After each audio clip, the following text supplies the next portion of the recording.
Fala pessoal, tudo bom? Aqui quem está falando é o professor Renato. E na aula de hoje nós vamos começar a falar um pouquinho sobre o nosso planeta, o planeta Terra e o seu funcionamento. E a gente vai continuar falando disso nas próximas aulas. Mas antes da gente entender um pouquinho do planeta Terra e como ele funciona, é preciso que a gente compreenda também aonde o planeta Terra está, né? E como ele funciona, como esse sistema no qual nós estamos, ele funciona. Lembrando que o planeta Terra está dentro do que a gente chama de Via Láctea, né? Que é a nossa galáxia. A galáxia nada mais é do que o conjunto de estrelas e constelações, né?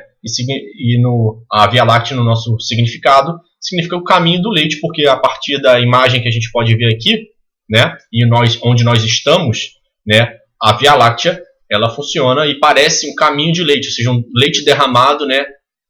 Correndo de acordo com a gravidade rumo a um ralo, por exemplo. Então essa ideia do caminho do leite significa isso. É como se a gente estivesse derramando leite numa pia e esse caminho do leite formasse a Via Láctea, né? A Via Láctea é uma das centenas de milhares de galáxias existentes, algumas delas conhecidas, que compõem o que a gente chama de universo.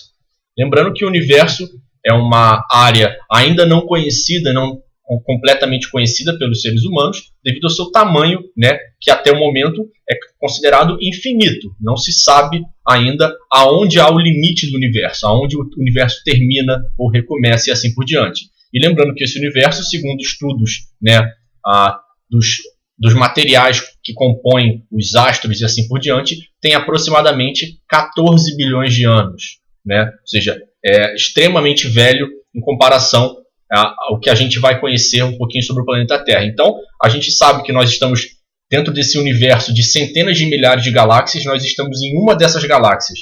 E dentro dessas galáxias, nós estamos em um dos sistemas dessas galáxias, que é o que a gente chama de sistema solar. E a gente colocou aí dentro dessa galáxia qual é a galáxia como um todo e aonde está o nosso sistema solar, que tem o Sol como a principal estrela.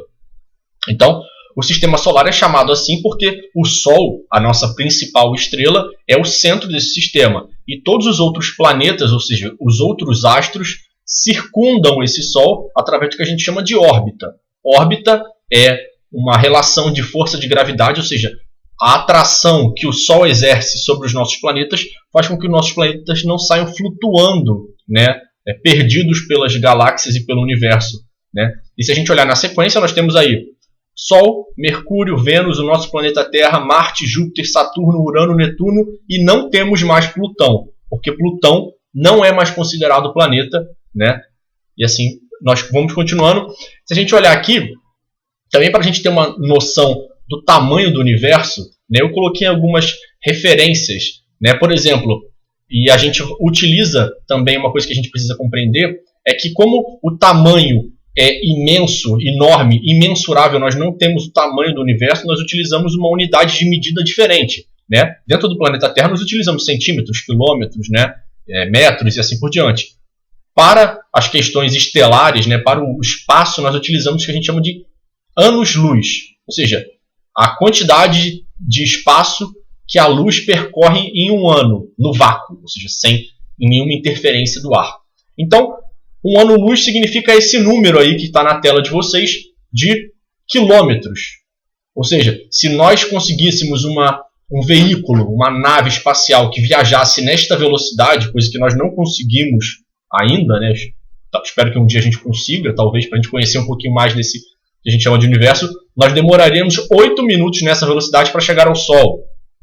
25 mil anos nesta velocidade para chegar ao centro da Via Láctea, para a gente ter a noção do tamanho da Via Láctea, que, como eu falei, é apenas uma das centenas de milhares de galáxias existentes no universo, né?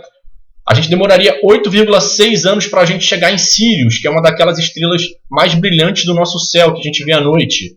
Nós demoraríamos 2,3 milhões de anos nesta velocidade para chegar a uma galáxia próxima, conhecida como Andrômeda, né? E nós demoraríamos 14,500 milhões de anos-luz para a gente ver a orla visível do universo visível, ou seja, até onde a gente já conseguiu captar imagens, ou seja, olha o tamanho disso. Então o que a gente conhece, nós não somos nada, nós somos apenas um grão de areia no conhecimento do tamanho do universo, né? Se o planeta Terra fosse o universo, nós seríamos apenas um grãozinho de areia.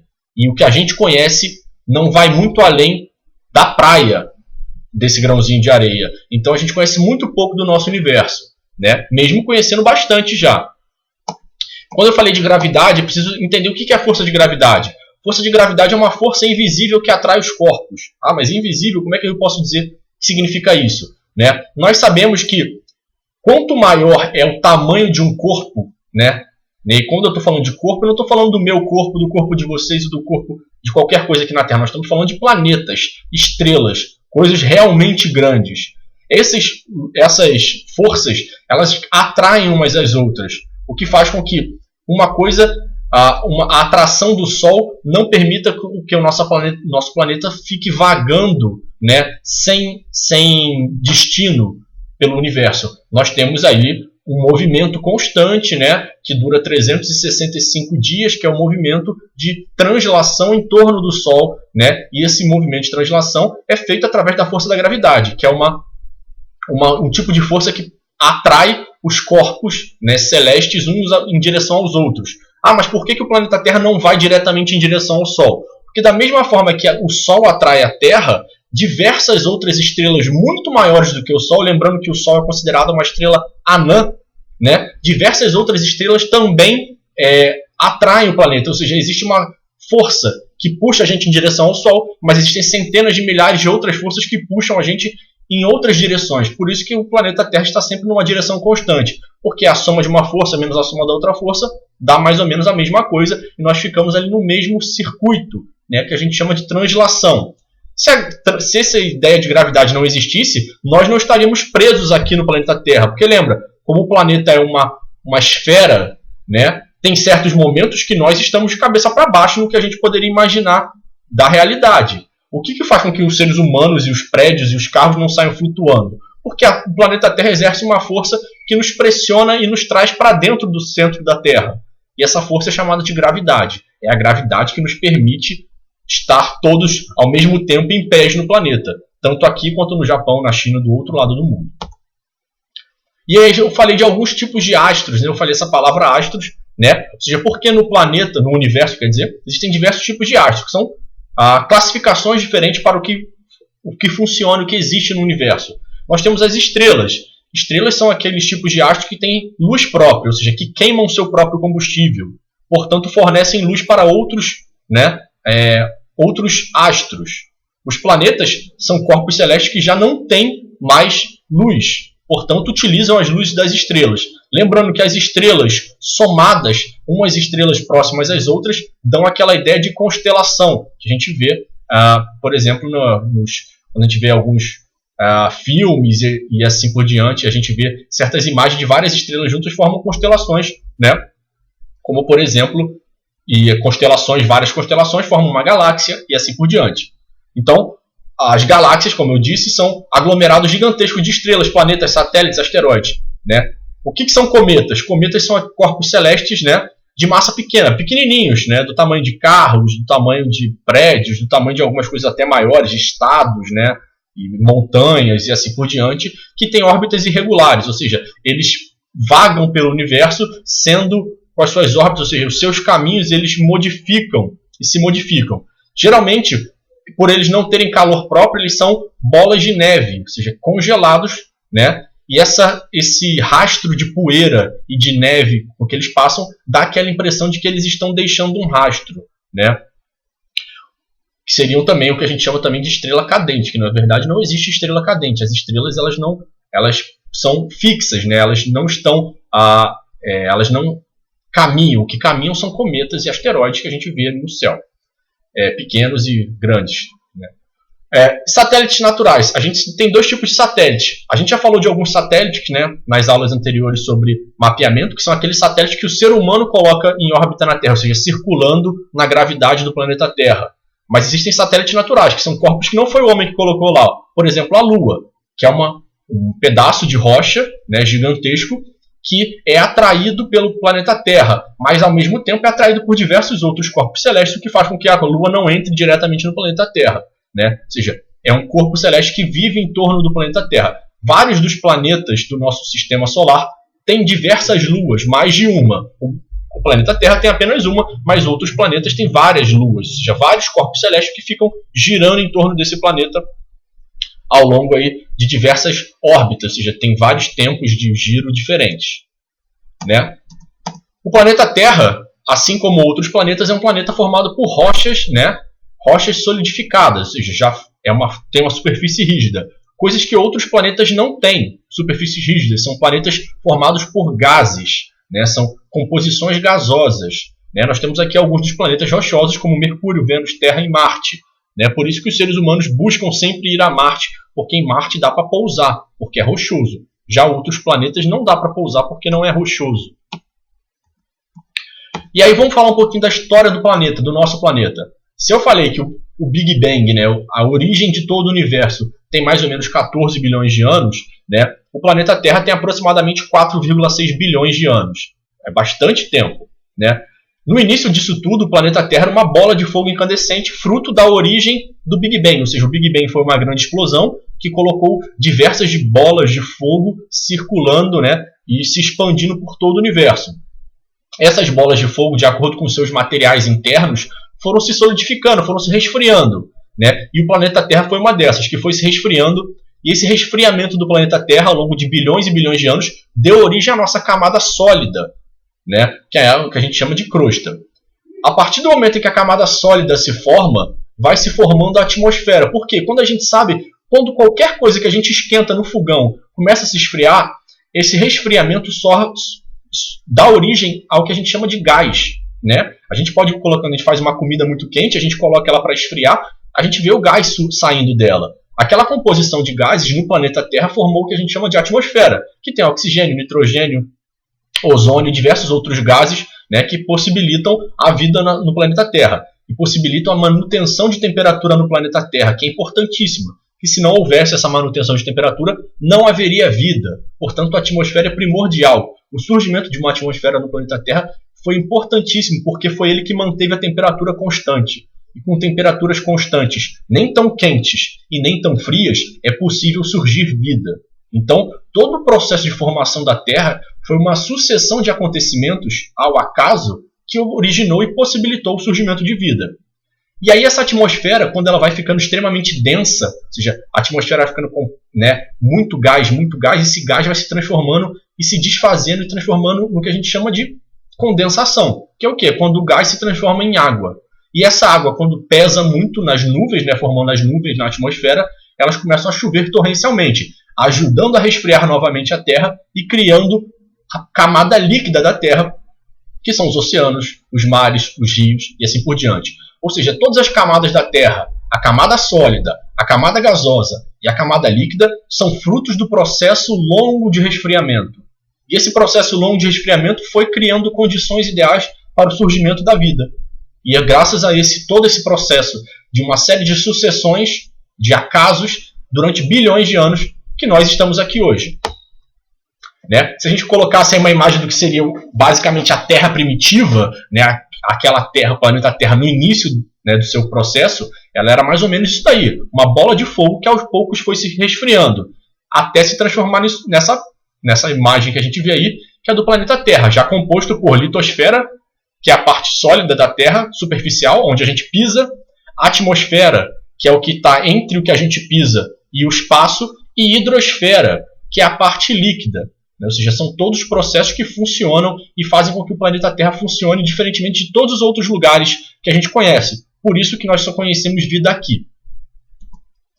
Se a gente olhar aí, basicamente, se a gente está contando a história de que se o universo fosse, né, um planeta, nós seríamos apenas um grão de areia, agora vamos imaginar de outra forma. Se a gente olhasse para a história do planeta Terra inteiro, os 4,6 bilhões de anos, e colocasse tudo isso comprimido em um dia, nós teríamos nascido depois da meia-noite. Significa isso, basicamente, que o ser humano dentro do planeta Terra é extremamente novo, né? Se a gente olhar ali, o ser humano surgiu há pouquíssimo tempo atrás, menos de 1 milhão de anos, né? Nessa forma que nós temos hoje, que a gente chama de Homo sapiens, né? Essa forma que nós temos hoje é extremamente nova, ou seja, dos 4,6 bilhões de anos, há apenas 1 milhão de anos existem humanos. Isso é importante dizer também porque a gente vê em vários filmes, né, que diversos animais, montanhas e etc. são anteriores ao ser humano. O ser humano é o que há de mais novo no planeta Terra, é o ser humano nessa atual forma. Portanto, o ser humano não conviveu com diversas formas de vida que já existiram, principalmente com os dinossauros, como a gente vê em muitos filmes, né?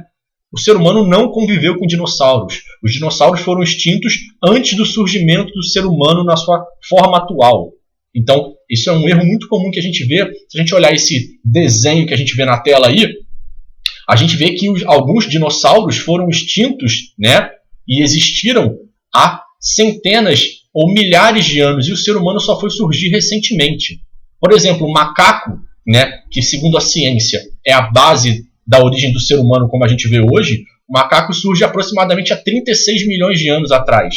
O ser humano só vai surgir muito tempo depois do macaco, porque segundo a ciência nós viemos deles, né? E os dinossauros existiam na época dos macacos, não dos humanos. Portanto, a gente precisa entender que o ser humano é algo muito novo. Portanto, se o planeta Terra é um grão de areia, né, em toda a ideia, na história do universo, nós somos menos ainda. Então, o ser humano é uma pequena parcela do universo. E aí, vamos falar um pouquinho mais do planeta Terra em si, né? A gente já falou um pouquinho das camadas que compõem o planeta Terra, lembrando que elas são 3 camadas e uma camada de vida. A camada atmosférica, que são os gases. A camada da litosfera, que são as rochas e minerais, a camada sólida. E a hidrosfera, que é a camada líquida. E nós temos a biosfera, que é uma camada que compõe todas as outras camadas onde existe vida. Portanto, até onde existe vida no mar, existe biosfera, no ar existe vida e na Terra existe vida. Então, existem vida nas 3 outras camadas. Então, a biosfera é a camada da vida. E, diferentemente de todos os outros planetas, o único lugar que até o momento existe biosfera é no planeta Terra, porque nós não conhecemos ainda vida em outros lugares. E uma coisa importante de se lembrar é, quando a gente fala de outros lugares do planeta, né, do universo, que o ser humano vai buscar outros lugares, conhecer outros lugares, eles sempre vão buscar água. Por quê? Porque é a partir da água que surge o ser humano. É a partir da água que surgem os animais, como a gente pode ver na imagem aqui, né? É a partir da formação primitiva da vida acontece na água. Por isso que os seres humanos, quando vão buscar vida em outros lugares, em outros planetas, né, buscando aí no universo, Marte e assim por diante, eles buscam água, porque água é o lugar aonde começa a vida. Por isso que a água é tão importante, né, filosoficamente falando também. E aí, como é que funciona a Terra por dentro? A gente sabe que a Terra também funciona em camadas. Nós temos 3 camadas básicas: a crosta, o manto e o núcleo, né? E essas camadas vão se resfriando. Ou seja, quanto mais próximo do centro, mais quente é. Então, nós temos o núcleo muito quente, o núcleo externo menos quente, o manto menos quente e a crosta já sólida. Ou seja, já resfriou tanto que o que era pastoso virou sólido. Se a gente olhar aí, basicamente seria isso, se a gente fizesse um recorte no planeta Terra. Núcleo interno, núcleo externo, manto, manto superior e crosta. E acima da crosta nós temos as camadas da atmosfera que estão associadas à concentração de determinados gases.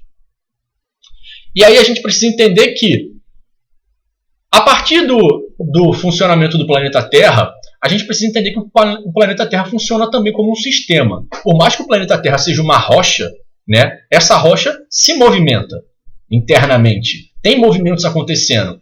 E isso aconteceu a partir do que a gente chama de Pangeia. Todos vocês já ouviram falar na Pangeia, que era o supercontinente.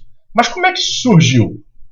Isso surgiu a partir de uma teoria que a gente chama de teoria da deriva continental, que é quando um cientista chamado Alfred Wegener ele começou a observar alguns fatos. A primeira coisa que ele observou foi que, quando ele olhou o mapa, né, o mapa mundi, ele percebeu que alguns lugares, algumas bordas, né, da América, da África, elas poderiam se encaixar. Parecia um grande quebra-cabeça, segundo ele. Então, ele poderia encaixar todas as partes do planeta Terra, formando um grande quebra-cabeça que juntaria todos os continentes. E aí ele pensou, será que isso é possível? Até então, ele não conseguia provar que isso tinha acontecido. Portanto, foi só uma das questões. Segunda questão importante, nas suas viagens pelos continentes, ele percebeu que existia relevo semelhante em lugares bem distantes.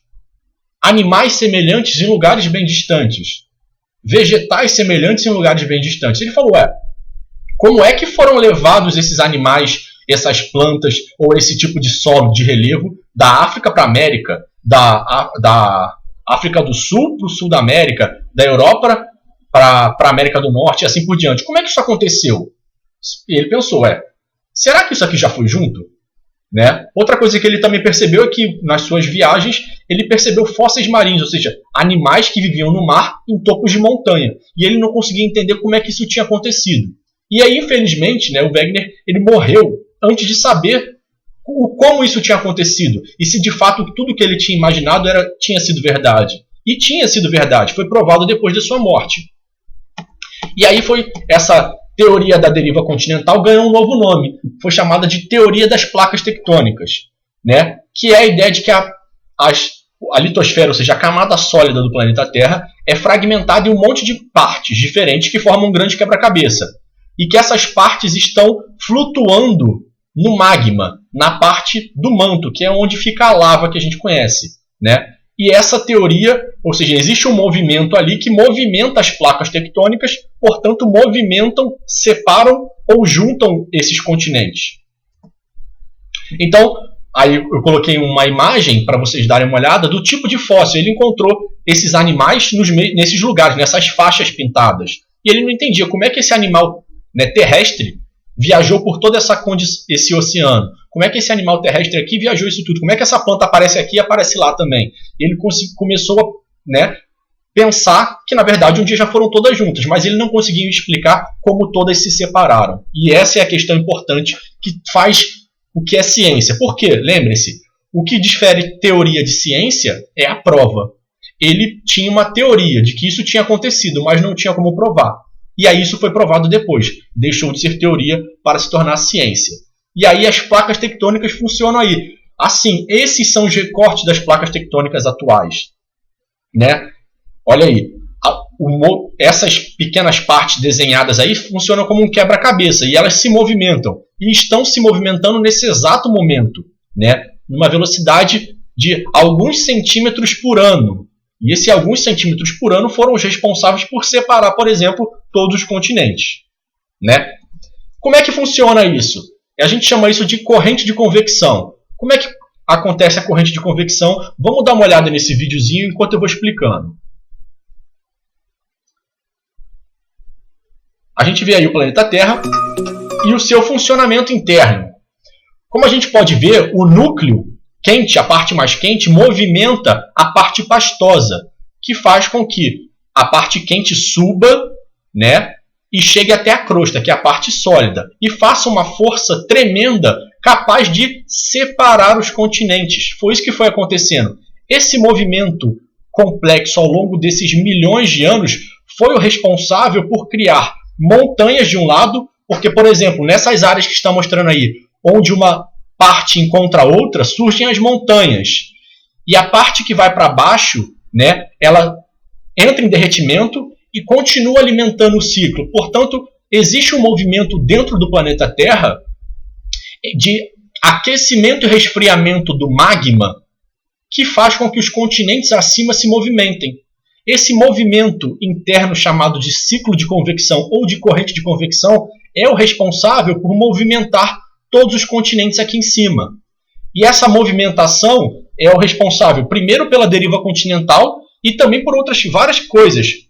Por exemplo, nós temos os movimentos, que podem ser convergentes, ou seja, quando uma placa vai em direção à outra. E aí o que acontece é essa imagem que a gente pode ver no convergente. Uma placa encontra a outra, quando elas se chocam, formam os terremotos, os vulcões e assim por diante.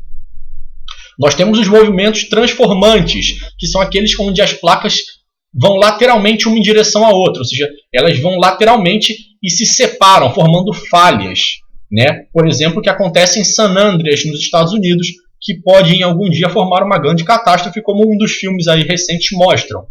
E nós temos também as falhas divergentes. O que são as falhas divergentes? São quando as placas tectônicas se separam, como o filme mostrou. O filme que eu mostrei ainda há pouco mostrava inicialmente uma falha divergente, né? Ou seja, a separação de placas. Enquanto existia uma falha divergente acontecendo de um lado da placa tectônica, do outro lado da placa tectônica existia uma falha convergente, ou seja, uma placa chocava com a outra, entrava debaixo da outra, derretia e formava pressão. Essa pressão busca o escapa. Esse escapamento é o vulcão. É quando a pressão está muito grande, né, e a lava busca uma fratura para sair. E quando ela consegue encontrar essa fratura, ela entra em explosão. Essa explosão que a gente chama de vulcão. É quando a lava escapa da crosta.